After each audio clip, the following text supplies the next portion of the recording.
ሰላም ጤና ይስጥልኝ። ዛሬ በዓለም ላይ ካሉ ድንቅ የጤና ምስጢሮች አንዱን እናያለን። በአሁን ሰዓት በሚሊዮን የሚቆጠሩ ሰዎች ሙሉ በሙሉ ለመለወጥ ውድ የሆኑና የተወሳሰቡ ምግቦችን ፈልገው ይደክማሉ። ነገር ግን እውነተኛው የተፈጥሮ ተአምር በየቀኑ በሽንኩርታችን ውስጥ በምንመገባቸውና ለአጠቃቀም እጅግ ቀላል በሆኑ ሙዝ ውስጥ ተደብቀው ይገኛሉ።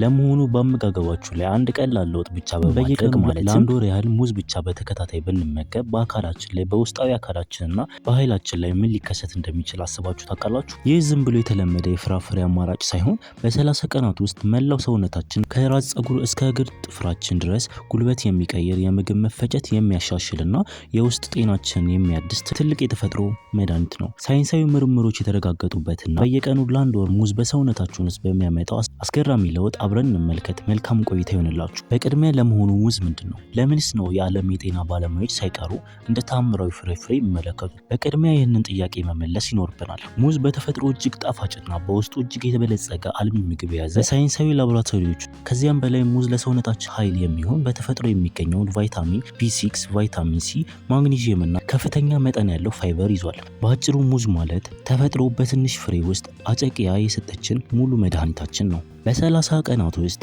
10 አስገራሚ ለውጦች እነዚህ ናቸው። ታዲያ አሁን ደግሞ በየቀኑ ለ30 ቀናት ያህል ይህንን አስገራሚ ፍሬ ብንመገብ የምናገኛቸው እነዚህ ጥቅሞች በዝርዝር እንመለከታለን። አንደኛ፣ የልብ ጤናን ሙሉ በሙሉ ይጠብቃል። ሙዝ በየቀኑ መመገብ ስንጀምር በሰውነታችን ውስጥ የሚታዩ የመጀመሪያው ትልቅ ለውጥ በልባችንና በደም ዝውውራችን ላይ ነው። ሙዝ በተፈጥሮ እጅግ ከፍተኛ መጠን ያለው ፖታሺየም ይዟል። ይህ ፖታሺየም ወደ ደማችን ሲገባ የሶዲየም መጠን በመመጣጠን የደም ቧንቧችን እንዲዝናኑ እና እንዲረጋጋ ያደርጋል። ይህ ሂደት ለዓመታት ሲያስቸግራቸው የነበረውን ከፍተኛ የደም ግፊትን እና የልብ ምት መብዛት በአጭር ቀናት ውስጥ በሙሉ ያስተካክላል። ሁለተኛ፣ የምግብ መፈጨት ስርዓትን ሙሉ በሙሉ ያስተካክላል። ሙዝ በውስጡ ከፍተኛ መጠን ያለው ፋይበር ይይዛል። ይህ ፋይበር ወደ አንጀታችን ሲገባ ልክ እንደ ተፈጥሯዊ መጥረጊያ ሆኖ ያገለግላል። ይህ ሂደት ለዓመታት ሲያስቸግራቸው የነበረውን የሆድ መነፋት፣ የምግብ አለመፈጨት ስሜት፣ ከምግብ በኋላ የሚፈጠር የማይመች ጋዝ መከማቸት በአጭር ቀናት ውስጥ ሙሉ በሙሉ ያስወግዳል። ሶስተኛው፣ ወጥና ዘላቂ የሆነ ከፍተኛ የሰውነት ጉልበትና ንቃት ይሰጠናል። ብዙዎቻችን ጠዋት ላይ በምንመገባቸው ከፍተኛ የስኳር ያላቸው ምግቦች ሰውነታችን በፍጥነት እንዲፈጭ ስለሚፈልጉ የስኳር መጠን በድንገት ከፍ አድርገው ከአንድ ሰዓት በኋላ መልሰው ዝቅ ያደርጉታል። ይህ ደግሞ ከቁርስ በኋላ ከፍተኛ የድካምና የማዛጋት ስሜት እንዲሰማን ያደርጋል። ሙዝ ግን በውስጡ ያለው የተፈጥሯዊ ስኳር ከፋይበር ጋር ተደባልቆ ስለሚገኝ ኃይሉን ወደ ደም ውስጥ የሚለቀው ቀስ እያለ በቁጠባ ነው። በዚያም ምክንያት ሙዝ ተመግበን ስንመጣ ያለምንም የጉልበት አቋራጭና ድካም ሳይሰማን ቀኑ ሙሉ ንቁ ሆነን ለመስራት ያስችለናል። አራተኛ፣ የአእምሮ ስራና የማስታወስ ችሎታ ያሻሽላል። ሙዝ በውስጡ ከፍተኛ መጠን ያለው ቫይታሚን ቢ6 ይይዛል።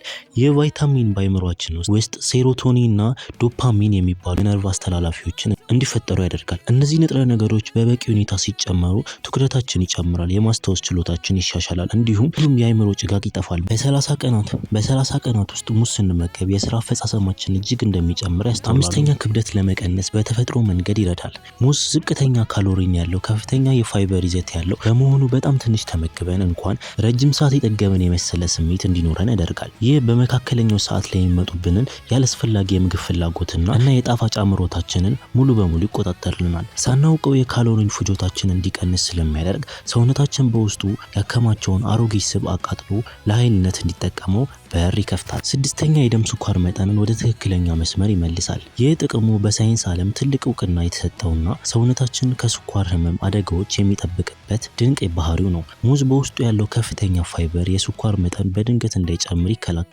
ይህ ማለት የሰውነታችን ኢንሱሊን ያለምንም እንቅፋት መስራቱን ይቀጥላል ማለት ነው። ሰባተኛ፣ የአይን ጤና ይጠብቃል እንዲሁም የአይን እይታን ያሻሽላል። ሙዝ በውስጡ ከፍተኛ መጠን ያለው ቫይታሚን ኤ እና ካሮቶናይድስ ይዟል። እነዚህ ንጥረ ነገሮች የአይንን ብርሃንን የሚቀበለውን የሬቲን ክፍልን ጤና ይጠብቃል። እንዲሁም ከእድሜ ጋር ተያይዘው የሚመጡትን የአይን በሽታዎችን የመከላከል አቅም አላቸው። ሙዝ ለ30 ቀናት መመገብ ማለት ለአይናችን ጥሩ እይታ የሚሰጥ ተፈጥሯዊ መነጽር መገንባት ማለት ነው። ስምንተኛ፣ የነርቭ ስርዓትን ያረጋጋል እንዲሁም ጥልቅ እንቅልፍ እንድተኛ ያደርጋል። ሙዝ ለአካላዊ ጤና ብቻም ሳይሆን ለነርቭ መረጋጋት ጭምር ፍጹም መፍትሄ ነው። ሙዝ በውስጡ ከፍተኛ መጠን ያለው ማግኒዚየም እና ትሪፕቶፋን ይዟል። እነዚህ ንጥረ ነገሮች በዕለት ተዕለት የስራ ጫና ምክንያት በሰውነታችን ስንወስድ የሚመረተውን የጭንቀት ሆርሞን መጠን ዝቅ ያደርጋሉ። አይምሮአችን ከውጥረትና ከጭንቀት ሲላቀቅ የሰውነታችን ጡንቻዎች ሙሉ በሙሉ ዘና ይላሉ። በዚህም ምክንያት ማታ ማታ የሚኖረውን የእንቅልፍ እጥረት ያስተካክላል እና ጥልቅ እንቅልፍ እንድንተኛ ያደርጋል። 9ኛ የቆዳ የፊት ቆዳን ያሻሽላል። ይህ ጥቅሙ በሰውነታችን ውጫዊ ገጽታ ላይ በግልጽ የሚታይ ድንቅ ለውጥ ነው። በሙዝ ውስጥ የሚገኙ ቫይታሚን ሲ እና ማግኒዚየም የቆዳችን ሴሎች እንዳይሰባበሩና እንዳያረጁ ይከላከላሉ። በተጨማሪም ሙዝ የቆዳ መቅላትን፣ ብጉርን እና ማዲያትን ደረጃ በደረጃ እንዲጠፋ ያደርጋል። በዚህም ምክንያት የፊት ቆዳችንን ፈጽሞ በከፍተኛ ሁኔታ ይጠብቃል እና ያበራል እንዲሁም ይደምቃል።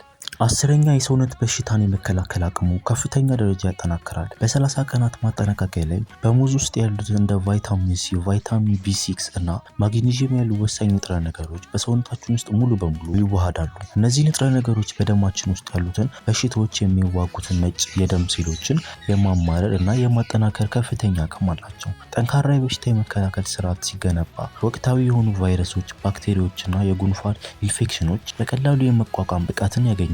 ስለዚህ እንግዲህ ሙዝ ለ30 ቀናት ያህል በየቀኑ ብንመገብ እነዚህን አስገራሚ 10 ጥቅሞችን የምናገኝ ይሆናል። ይህን ሁሉ ሁለንተናዊ ጥቅም ለማግኘት ግን ሙዝን እንዴትና በምን መልኩ ማዘጋጀት እንዳለብን ማወቅ ትልቁ መፍትሄ ነው። ብዙ ሰዎች የሚሰሩትን ትልቁ ስህተት ገና ያልበሰለ ወይም ከመጠን ያለፈ የበሰለ ሙዝ መምረጥ ነው።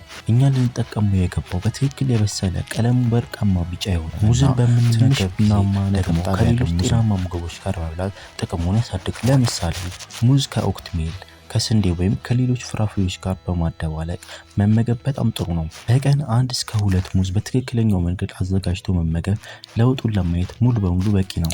በአጠቃላይ ለ1 ወር ያህል በየቀኑ ሙዝ በመመገብ ማለትም ሰውነታችንን ከተለያዩ የጤና እክሎች የምንጠብቅበት የተፈጥሮ ጋሻ መገንባት ማለት ነው። ይህ ቀላል የሚመስል ነገር ግን ትልቅ የጤና አብዮት ነው። የምግብ መፈጨትን ማስተካከል ይጀምራል እና ልባችሁን መጠበቅ ይጀምራል። ደማችሁን ያጸዳል። እንዲሁም የአእምሯችሁንና በአመጋገባችሁ ሙሉ በሙሉ ሰውነታችሁ እንዲጎለብት ሙዝን የዕለት ተዕለት ምግባችሁ በማድረግ ይህንን ተፈጥሯዊ የ30 ቀን ጤናማ ጉዞ መጀመር ለሰውነታችሁ የምንሰጠው ትልቅ ስጦታ ነው። ቪዲዮ ጠቃሚና አስተማሪ እንደሆነ ግምቴ ነው።